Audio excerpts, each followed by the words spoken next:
Good morning, students. Welcome to Padmavati online classes. Myself, P. Ramesh Babu, Faculty of English, Padmavati Junior College. Today, I will discuss about prose topic. So, మనకి text book లో pros poetry non detail అని ఉంటుంది second ఇయర్లో. Non detail first ఇయర్లో కాకుండా మొత్తం ఒకటే topic, the adventures of Tom Sawyer written by Mark Twain. ప్రోజ్లో 5 లెసన్స్ ఉంటాయి, పోయిటరీలో 5 పోయిమ్స్ ఉంటాయి. అందులో ప్రోజ్ నుంచి ఫస్ట్ లెసన్ పేరు ఏంటంటే ఆఫ్ స్టడీస్. ఫస్ట్ లెసన్ పేరు ఏంటి? Of studies. రాసిన రైటర్ ఎవరంటే Francis Bacon. He is an English writer, belongs to London. Belongs to 16th century. He belongs to 16th century. So, lesson ని key points రూపంలో కొన్ని points రూపంలో తయారు చేసి మీకు సులభంగా అర్థమయ్యే విధంగా చెప్పడం జరుగుతుంది. అందులో ఫస్ట్ పాయింట్, ఫస్ట్ రైటర్ కోసం. Writer Francis Bacon belongs to 16th century. Born in London. Studied in Cambridge University. His date of birth is 22nd January 1561. His date of death is 9th April 1626. So, ఇతని కోసం చెప్పుకుంటే he is father of essay writing in English. He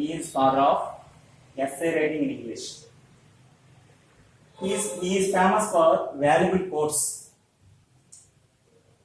He is great philosopher, statesman, and pioneer of modern scientific thought. Philosopher and తత్వవేత్త, statesman అంటే రాజనీతిజ్ఞుడు, and pioneer అంటే ఎవరైతే మొట్టమొదటిగా ఒక విధానాన్ని ప్రవేశపెడతారో వాళ్ళని పైనీర్ అంటారు. సో పైనీర్ అంటే ఆర్జుడు అంటారు. దేనికి ఆర్జుడు? మోడర్న్ సైంటిఫిక్ థాట్, ఆధునిక శాస్త్రీయ దృక్పథానికి, ఆధునిక శాస్త్రీయ వైఖరికి, ఆధునిక శాస్త్రీయ ఆలోచనకి ఆర్జుడు ఎవరంటే Francis Bacon. His essays are famous for brevity, wit and humor. ఇతను రాసే వ్యాసాలు అనేవి ఈ 3 లక్షణాలకి సింబల్ అని చెప్పచ్చు. బ్రెవిటీ అంటే షార్ట్నెస్, సంక్షిప్తంగా రాస్తాడు. విట్ అంటే చతురత, చమత్కారంగా రాస్తాడు. హ్యూమర్ అంటే హాస్యం. సో ఇతను రాసే ఎస్ఎస్ అనేవి దేనికి ఫేమస్ అంటే, దేనికి సింబల్ అంటే 3 క్వాలిటీస్ కలిగి ఉంటాయి. ఒకటి brevity, wit and humour. Brevity means shortness, సంక్షిప్త ధోరణి. విట్ మీన్స్ చమత్కారము. హ్యూమర్ అంటే హాస్యం. His essays cover topics drawn from public and private life. అతను రాసిన వ్యాసాలు అనేవి పబ్లిక్ లైఫ్ ని, ప్రైవేట్ లైఫ్ ని తీసుకుని ఉంటాయి. అంటే వ్యక్తిగత జీవితము, సామాజిక జీవితం. The present lesson of studies is taken from his book Essays, Counsels, Civil and Moral. The present lesson of studies is taken from his book Essays, Counsels, Civil and Moral. అంటే మనం చెప్పుకోబోతున్న ఈ పాఠం అనేది అతను రాసిన బుక్ అయినటువంటి essays, councils, civil and moral అనే book నుంచి గ్రహించబడిన ఒక వ్యాసము. సో ఇంతవరకు మనం రైటర్ కోసం చెప్పుకున్నాము.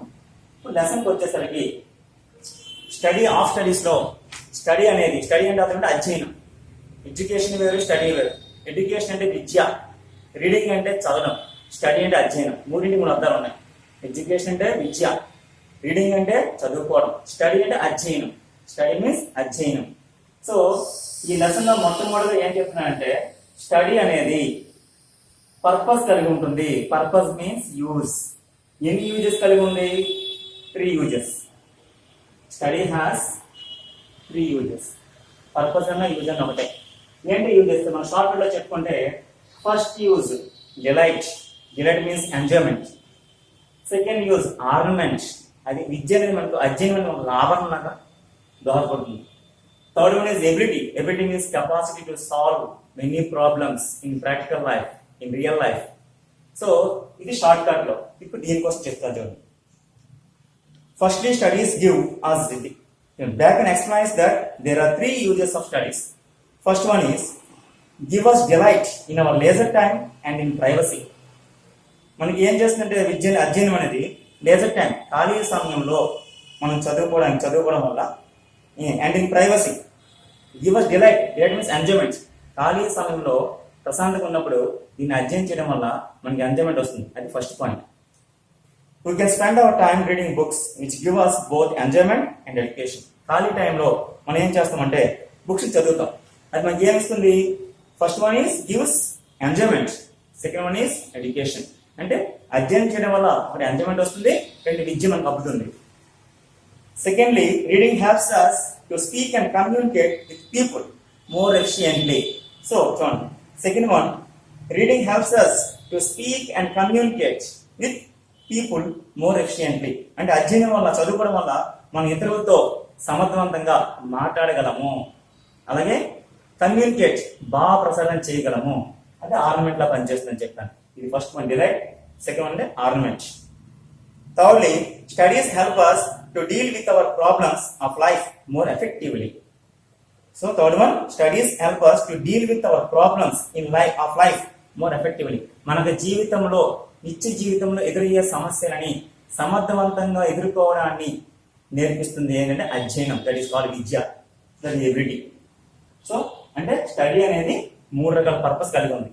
ఫస్ట్ వన్ ఏంటంటే డిలైట్, ఖాళీ సమయం చదువుకోవడం వల్ల మనకి ఎంజాయ్మెంట్ వస్తుంది, ఎడ్యుకేషన్ వస్తుంది. రెండోది ఏంటంటే secondly, speak with people and communicate effectively. So ఇతరులతో సంభాషించడానికి సమర్థవంతంగా సంభాషణ ఉపయోగపడుతుంది. నెక్స్ట్ మూడోది ఏంటంటే deal with our problems of life more effectively. సమర్థవంతంగా మనకు వచ్చే సమస్యల్ని ఎదుర్కోవడానికి సహాయపడుతుంది అని దీని ఎబిలిటీ అన్న. అందుకే స్టడీ అనేది మూడు రకాలు యూజ్ చేస్తారు, పర్పస్ కలిగి ఉంది. First one is delight, second one is ornament, third one is ability. Short cut గుర్తుంచుకుంటే మీరు ఎగ్జామ్లో రాయడానికి కానీ అండర్స్టాండింగ్ చేసుకోవడానికి కానీ చాలా ఉపయోగపడుతుంది. నెక్స్ట్ థర్డ్ పాయింట్, ఇది యూజెస్ అయింది. ఇదేంటంటే disadvantages of access to study. Disadvantages of access to study అంటే అధికంగా చదవడం వల్ల, అధికంగా చదవడం కూడా తప్పే. ఏ పని అధికంగా చేసినా అది మనకి తిరిగి నెగిటివ్కి వస్తుంది. అతిగా టీవీ చూడడం మంచిది కాదు, అతిగా తినడం మంచిది కాదు, అతిగా ఎక్సర్సైజ్ చేయడం మంచిది కాదు, అతిగా చదవడం మంచిది కాదు. ఏ టైంలో చదివితే మనకు వంట పడుతుందో ఆ టైంలో చదవాలి. మనకి ఆసక్తి ఉన్నప్పుడు చదవాలి తప్ప బుక్ చేతిలో ఉంది కదా అమ్మ మనం తింటారని చదువుకుంటే అది మన మనసుకి అబ్బదు. అది షో ఆఫ్ రీడింగ్ తప్ప అది ఎటువంటి ఫలితం ఉండదు. So disadvantages of access to study అంటే అధికంగా పుస్తకం పట్టడం కూర్చడం వల్ల కలిగే నష్టాలు. అవి మూడు రకాల నష్టాలు ఉన్నాయి. First point, make a man lazy. ఒకే దగ్గర పుస్తకాన్ని పట్టుకొని కూర్చడం ఏమవుతాడు? మనిషి సోమరిపోతుగా తయారవుతాడు. అంటే ఫిజికల్ ఎక్సర్సైజ్ ఉండదు. అలా కూర్చొని చదువుకోవడం వల్ల ఏమవుతుంది? లేజీగా తయారవుతుంది. Second point, make A show of their learning. ఎక్కువసేపు పుస్తకం పట్టుకొని చదివినా మనం నేర్చాల్సింది నేర్చుకున్నాం తప్ప ఎక్కువగా నేర్చాం. అంటే చూసేవాడు మనం ఏస్తున్నాము, షో ఇస్తున్నాం. ఇది బుక్ పట్టుకుని కూర్చున్నారా అని మనం సింబలే తప్ప మనం నేర్చేది ఏమీ ఉండదు. Third one, May develop in us a tendency to separate studies from their practical application in day-to-day life. May develop in us a tendency means అభిప్రాయం. Tendency means అభిప్రాయం. To separate studies అంటే ఏంటి? కొంతమంది ఏ అభిప్రాయం ఉంటారంటే to separate studies, అధ్యయనాన్ని, చదువుని separate చేస్తామని. సెపరేట్ విడదీయడం. దేనికి విడదీయడము? From the practical life, from the practical application అంటే ప్రయోగపూర్వకమైనటువంటి అన్వయం. Practical application in day to day life, నిత్య జీవితంలో స్టడీస్ వేరు, ప్రాక్టికల్ లైఫ్ వేరు అనే అభిప్రాయం మంది ఉంటారు. సో ఇవన్నీ కూడా అధికంగా చదవడం వల్ల కలిగే నష్టాలు. The bookish knowledge should be guided by experience of life. This bookish knowledge, the scholar should avoid such bad tendencies. Scholar means పండితుడు. పండితుడు అనేవాడు, విద్యావత్ అనేవాడు ఇలాంటి అభిప్రాయాలకు దూరంగా ఉంటాడు. సో డిస్అడ్వాంటేజ్ స్టడీ అని చెప్పుకున్నాం, మూడో పాయింట్. నెక్స్ట్ నాలుగో point, how to read books. పుస్తకాలని ఎలా చదవాలి? దీంట్లో 3 వర్గాలు ఉన్నాయి. First one is to be read in parts. కొన్ని పుస్తకాలని భాగాలుగా చదువుతాం, to be read in parts. Second point ఏంటంటే టు బీ రీడ్ కంప్లీట్లీ. కొన్ని పుస్తకాలని సంపూర్ణంగా చదువుతాం. థర్డ్ పాయింట్ ఏంటంటే to be studied carefully and digested. కొన్ని పుస్తకాన్ని జాగ్రత్తగా చదివి జీర్ణించుకుంటాం. దాన్ని చెప్పడానికి ఒక పాయింట్ ఉంది. According to Bacon, all books are not to be read in the same manner. Bacon అభిప్రాయంలో అన్ని పుస్తకాలని ఒకే ధోరణిలో చదవము. There are different types of books and Bacon tells us how we may approach each type of a book. So రకరకాల పుస్తకాలు ఉన్నాయి, వాటిని ఎలా అప్రోచ్ అవ్వాలో బ్యాకన్ చెప్పాడు. There are some books to be read in parts, some books to be read in parts. కొన్ని పుస్తకాలను ఏం చేస్తామంటే భాగాలుగా చదువుతాం. So we may skip through the pages. అలాంటి పుస్తకాలు ఏం చేస్తాం, పేజీ తిప్పేస్తూ ఉంటాం. అంటే ఎంజాయ్మెంట్ కోసం, టైంపాస్ కోసం చదివే పుస్తకాన్ని పేజీ పూర్తిగా చదవం. ఏదో టైంపాస్ కోసం ఒక లైన్ 2 లైన్ చదువుతాం, పేజీలు స్కిప్ అయిపోతుంటాం. Some books are to be read completely. కొన్ని పుస్తకాలని పూర్తిగా చదువుతాం. But these books need not be studied well. కంప్లీట్గా చదువుతాం కానీ బాగా చదవం. కొన్ని పుస్తకాలని భాగాలుగా చదువుతాం, కొన్ని పేజీలు స్కిప్ చేస్తాం. అది ఫస్ట్ రకం బుక్స్. రెండోది ఏంటంటే కంప్లీట్గా చదువుతాం కానీ బాగా సంపూర్ణంగా చదువుతాం కానీ అంత బాగా చదవం. We can read them for our curiosity. Only కుతూహలంతో, క్యూరియాసిటీ తెలుసుకోవాలని కోరికతో మనం చదువుతాం తప్ప దాన్ని అంత సంపూర్ణంగా చదవలేం. But some other books are to be studied carefully and digested. కొన్ని పుస్తకాలు మాత్రం జాగ్రత్తగా చదివి ప్రతి పేజీలో, ప్రతి లైన్లో ఉన్న ప్రతి అంశాన్ని దాన్ని జీర్ణించుకుంటాం, డైజెస్ట్ చేసుకుంటాం దాన్ని. Because their form and content are very important and useful for us in our practical life. అంటే ఆ పుస్తకంలో ఉండే, ఆ పుస్తకం యొక్క రూపం కానీ, ఆ పుస్తకం ఉండే కంటెంట్ కానీ అంత ఇంపార్టెంట్గా అనిపిస్తే ఆ పుస్తకాన్ని ఎలా చదువుతామంటే దాన్ని కంప్లీట్గా చదివి, కేర్ఫుల్గా చదివి డైజెస్ట్ చేసుకుంటాం. ఇవి 3 రకాల బుక్స్. అందుకే బ్యాక్ నేను చెప్పానంటే some books are to be, నీకు కొటేషన్ చెప్పాడు బ్యాక్. ఆ కొటేషన్ ఏంటంటే some books are to be tasted. జాతవేనండి, దీనికి కొటేషన్ ఉంది ఒకటి. Some books are to be tasted, others to be swallowed and some few to be chewed and digested అని. Some books are to be tasted అన్నాడు. అది చెప్పాం కదా, to be read in parts అని. అంటే భాగాలుగా చదువుతాం, పేజీని స్కిప్ చేస్తాం. అంటే ఏం చేస్తున్నాం, బుక్ని టేస్ట్ చేస్తాం. బుక్ని ఏం చేస్తాం, కొన్ని పదార్థాన్ని ఏం చేస్తామంటే టేస్ట్ చేసి వదిలేస్తాం. కొన్ని పదార్థాన్ని ఏం చేస్తామంటే కొద్దిగా దాన్ని ఎంజాయ్ చేసి తింటాం. మరికొన్ని ఏంటంటే దాన్ని ఇంకా ఎంజాయ్ చేసి ఇంకా ఎక్కువ తినాలనిపిస్తుంది ఫుడ్ విషయంలో. అలాగే ఇదేంటంటే to be read in parts అని చెప్పాం. అంటే some books are to be దీనికి కొటేషన్ ఉంది. ఏం చెప్పాను, some books are to be swallowed, some books are to be swallowed అంటే మింగేస్తాం గబగబా. Others to and some few to be some books are to be tasted. కొన్ని taste చేస్తాం. రెండో రకం ఏంటంటే సమ్ బుక్స్ ఆర్ స్వాలోడ్. ఒకటి టేస్ట్ చేస్తాం, రుచి చూస్తాం అంతే. రెండోది ఏం చేస్తాం, మింగుతాం. రెండోది ఏం చేస్తామంటే స్వాలోడ్, కాస్త లోతుకి వెళ్ళి కొద్దిగా బాగా చదువుతాం. And some books also merely some few to be chewed and digested. కొన్ని నమిలి మింగేస్తాం. ఒకటి టేస్ట్ చేస్తాం. అంటే దీనికి ఉదాహరణ some books are to be tasted, some books are to be swallowed, some books are to be swallowed and some books are to be chewed and digested. అంటే పాటలుగా చదివే కొన్ని పుస్తకాలు అయితే కొన్ని పుస్తకాన్ని పూర్తిగా చదువుతాం. కొన్ని పుస్తకాన్ని కేర్ఫుల్గా చదివి, సమూలంగా చదివి అందులో భావాన్ని మనం జీర్ణించుకుంటాం, మనసుకు ఎక్కించుకుంటాం. సో అది 3 రకాల పుస్తకాల కోసం చెప్పాడు ఇక్కడ. నెక్స్ట్ మనకి కొన్ని సబ్జెక్టులు ఏం చేస్తాయంటే మనల్ని ఎలా తయారు చేసి చెప్పాడు. Mathematics makes man clever and quick in grasping. గణిత శాస్త్రం అనేది మనిషిని ఎలా తయారు చేస్తుంది, తెలివిగా. Clever and quick in grasping, clever and quick in grasping, తెలివైన వారిగా తయారు చేస్తుంది. గ్రాస్పింగ్ అంటే గ్రహణ శక్తి, గ్రహించడంలో అంటే వేగంగా గ్రహించేటట్టు మనిషిని తయారు చేస్తుంది. మ్యాథమెటిక్స్ అనే సబ్జెక్ట్ అనేది ఒక వ్యక్తిని తెలివైన వాడిగా, గ్రహణ శక్తి పెంపొందే విధంగా తయారు చేస్తుంది. NS means natural science. Natural science ఏం చేస్తుందంటే ఇంక్రీజెస్ డెప్త్ ఆఫ్ మైండ్. మన మైండ్ యొక్క, మెదడు యొక్క డెప్త్ని, లోతుని పెంచుతుంది. History enhance our wisdom. చరిత్ర ఏం చేస్తుందంటే మన యొక్క పరిజ్ఞానాన్ని డెవలప్ చేస్తుంది. Poetry makes us imaginative. కవిత్వం ఏం చేస్తుందంటే, పద్యం అనే కవిత్వం ఏం చేస్తుందంటే మనం ఇమాజినేటివ్ చేస్తుందంటే ఊహాలోకంలో విహరించే విధంగా తయారు చేస్తుంది. అంటే ఒక్కొక్క సబ్జెక్ట్కి ఒక్కొక్క పవర్ ఉంది, ఒక్కొక్క సబ్జెక్ట్కి ఒక్కొక్క పవర్ ఉంది. సో ఒక్కొక్క సబ్జెక్ట్ మనం ఒక్కొక్క తయారు చేస్తుంది. మ్యాథమెటిక్స్ అనేది తెలివైన వారిగా, గ్రహణ శక్తి పెంపొందించడం తయారు చేస్తుంది.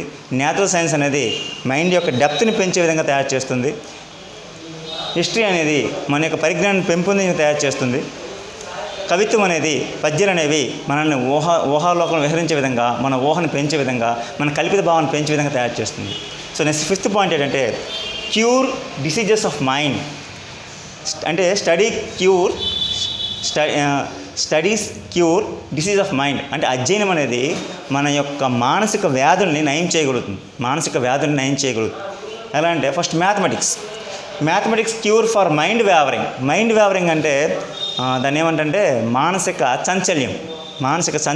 అంటే మెదడు ఒక తిన్నగా ఉండదు, ఏవో ఆలోచన చేస్తుంది. సో అలాంటి ఆలోచన నుంచి బయటపడేసేది ఏదంటే mathematics. Law good medicine for bad memory. అందులో పాయింట్ చూడండి, good medicine for bad memory. కొంతమందికి మెమరీ అనేది బ్యాడ్ మెమరీ ఉంటుంది. సో దానికి మెడిసిన్గా పనిచేస్తుంది లా అనేది. స్కాలస్టిక్ ఫిలాసఫీ అంటే తత్వశాస్త్రం. ఇదేం చేస్తుందంటే good for muddle thinking means confuse thinking. అంటే గందరగోళ ఆలోచన, గడబిడ ఆలోచన, కంగారు ఆలోచన. సో మనిషిని గందరగోళ ఆలోచనల నుంచి బయటపడేసేది ఏంటంటే స్కాలస్టిక్ ఫిలాసఫీ. అంటే ఇక్కడ కొన్ని సబ్జెక్టులు అనేవి మనుషుల్ని ఇలా తయారు చేస్తాయి. ఇదే సబ్జెక్ట్స్ ఏం చేస్తాయంటే మానసిక వ్యాధుల్ని, ఈ రకమైన మానసిక వ్యాధులు నయం చేయగలదు. అంటే అధ్యయనానికి మానసిక వ్యాధి నయం చేసేటటువంటి శక్తి అనేది ఉంది. అదే చెప్తున్నాను. మ్యాథమెటిక్స్ అనేది మైండ్ వేవరింగ్ తగ్గిస్తుంది. లా అనేది బ్యాడ్ మెమరీకి మెడిసిన్గా పనిచేస్తుంది. ఫిలాసఫీ అనేది గందరగోళ ఆలోచన నుంచి బయటపడేస్తుంది. Next 6th point people react to studies. అంటే ఈ విభిన్న వ్యక్తులు, రకరకాల వ్యక్తులు అధ్యయనం పట్ల ఎలా రియాక్ట్ అవుతారు అని చెప్తున్నాడు. 3 రకాల వ్యక్తులు ఉన్నారు. Cunning and Crafty people. 2 simple people. 3 wise people. First one is cunning people, second one simple people, third one wise people. Cunning people ఏం థింక్ చేస్తారు? They need not want practical experience. Cunning people ఏం చెప్తారంటే ప్రయోగపూర్వకమైనటువంటి అనుభవం అవసరం లేదు, అంటే application method అవసరం లేదు అని చెప్తారు వాళ్ళు. Simple people admire book learning. సామాన్య ప్రజలు, సామాన్య వ్యక్తులు, సామాన్య విద్యార్థులు బుక్ లెర్నింగ్కి ప్రాముఖ్యత. అంటే వాళ్ళు పుస్తకంలో ఉండి చదివి చాలు, దాన్ని వేరే డైలీ లైఫ్కి అప్లై చేయరు, ప్రాక్టికల్గా ఆలోచించరు. కానీ wise people use studies and apply them to life situations. కానీ తెలివైన వ్యక్తులు ఏం చేస్తారంటే వాళ్ళు చదివిన విద్యని యూజ్ చేసుకొని దాన్ని అప్లై చేస్తారు. అంటే జీవితంలో ఎదురయ్యే సమస్యలు ముడిపెట్టి వాళ్ళు నేర్చుకున్న అంశాలని అప్లై చేసి అన్వయించి సమస్యల నుంచి బయటపడతారు. అది 3 రకాల వ్యక్తులు చెప్పాను. So people react to studies 3 రకాల వ్యక్తులు. ఒకటి cunning people, simple people, wise people. Cunning people ఏం చెప్తారు? They need not want practical experience. ప్రయోగపూర్వకమైన అనుభవం అవసరం లేదు. సింపుల్ పీపుల్ ఏం చేస్తారంటే అడ్మైర్ బుక్ లెర్నింగ్. పుస్తకం చదువుకుంటే చాలు, పుస్తకంలో ఉన్నట్టు నేర్స్తే చాలు అంటారు. Wise people use studies and apply them to life situations. తెలియని వాళ్ళు ఏం చేస్తారంటే చదువుని యూజ్ చేసుకొని డైలీ లైఫ్తో ముడిపెట్టి సమస్యల నుంచి బయటపడతారు. Next 7th point impact of study యొక్క ప్రభావం 2 అంశాలు ఉంటుంది. Reading writing. Reading makes a full man. చదువు అనేది మనిషిని సంపూర్ణ వ్యక్తిగా తయారు చేస్తుంది. సంపూర్ణ వ్యక్తిగా తయారు చేస్తుంది. రైటింగ్ మేక్స్ ఎన్ ఎగ్జాక్ట్ మ్యాన్. రాత అనేది మనిషిని ఖచ్చితమైన వ్యక్తిగా తయారు చేస్తుంది. రీడింగ్ అనేది మనిషిని చేస్తుంది. Reading makes a full man, writing makes an exact man. చదువు అనేది మనిషిని సంపూర్ణ మనిషిగా తయారు చేస్తే రాత అనేది అంటే చదవడం కంటే రాయడం అనేది చాలా ఇంపార్టెంటు. మనం చదివిన ప్రతి అంశాన్ని రాసుకోవడం వల్ల అది మనకి మైండ్లో ఎక్కువసేపు ఉంటుంది. చదివిన ప్రతి అంశాన్ని చేతి ద్వారా రాయాలి. పుస్తకంలో చదివిన ప్రతి అంశాన్ని, మనం నేర్చుకున్న ప్రతి అంశాన్ని రాస్తూ ఉంటే చదవడం కంటే అంటే writing is more than better reading makes a full man. చదువు అనేది మనిషిని సంపూర్ణతగా తయారు చేస్తుంది. Writing makes an exact man. రాత అనేది మనిషిని ఖచ్చితమైన వ్యక్తిగా తయారు చేస్తుంది. అలాగే కాన్ఫరెన్స్ డిస్కషన్ సంభాషణ అనేది మనిషిని రెడీ మ్యాన్గా తయారు చేస్తుంది. Reading makes a full man, conference A ready man, writing makes N exact man. ఇది కూడా బ్యాకన్ చెప్పిన కొటేషనే. అలాగే బ్యాకన్ మీకు ఏం చెప్పాను ఫస్ట్లో, బ్యాకన్ అనేవాడు కొటేషన్స్ చెప్పడంలో ఫేమస్ అని చెప్పాను. అతను చెప్పిన కొటేషన్స్ మనం ఆల్రెడీ లెసన్ అని చెప్పుకున్నాం. ఒకటి, some books are to be tasted, others to be swallowed, and some few to be chewed and digested. ఇది ఒక కొటేషన్ మన లెసన్లో ఉంది. ఇది యాంటేషన్ కూడా వస్తుంది, మోస్ట్ ఇంపార్టెంట్. అలాగే ఇంకోటి ఏం చెప్పాడు, రీడింగ్ మేకెత్. మేకెత్ అన్న మేక్స్ అన్న ఒకటే. మేకెత్ అనేది అది ఓల్డ్ ఇంగ్లీష్ టర్మ్. దీనికి న్యూ ఇంగ్లీష్ టర్మ్ ఏంటంటే makes. Maketh means makes. Reading maketh the full man, conference ready man, and writing an exact man. చదువు అనేది మనిషిని సంపూర్ణతగా మారుస్తుంది. కాన్ఫరెన్స్ అనేది సంచితిగా మారుస్తుంది. రాత అనేది ఖచ్చితంగా తయారు చేస్తుంది. అలాగే నాలెడ్జ్ ఈజ్ పవర్, విజ్ఞానమే సర్వస్వం, విజ్ఞానమే శక్తి అని చెప్పాడు. ఇంకేం చెప్పాడంటే the remedy is verse than the disease. The remedy is verse than the disease. జబ్బు కంటే నివారణ ఇంకా చెడ్డది. అంటే జబ్బు వచ్చిన తర్వాత నివారించుకుంటాం, కానీ జబ్బు రాకుండా చూసుకునేది ఇంపార్టెంట్ అని చెప్పాడు. ఏం చెప్పాడు, the remedy is verse than disease. అంటే జబ్బు కానీ అంటే సమస్య వచ్చిందా పరిష్కారం చేసుకునే కానీ సమస్య రాకుండా చూసుకుంటే పరిష్కారం సంబంధం లేదు కదా. Next, who questions much shall learn much and retain much. Who questions much shall learn much and retain much. ఎవరైతే ఎక్కువగా ప్రశ్నిస్తారో వాళ్ళే ఎక్కువగా నేర్చగలరు, వాళ్ళే ఎక్కువగా పొందగలరు. ఓకే, ఇది స్టడీస్ లెసన్. ఓకే, నెక్స్ట్ క్లాస్లో సెకండ్ లెసన్తో కానీ ఫస్ట్ పోయంతో కానీ మళ్ళీ కలుసుకుందాం. ఓకే.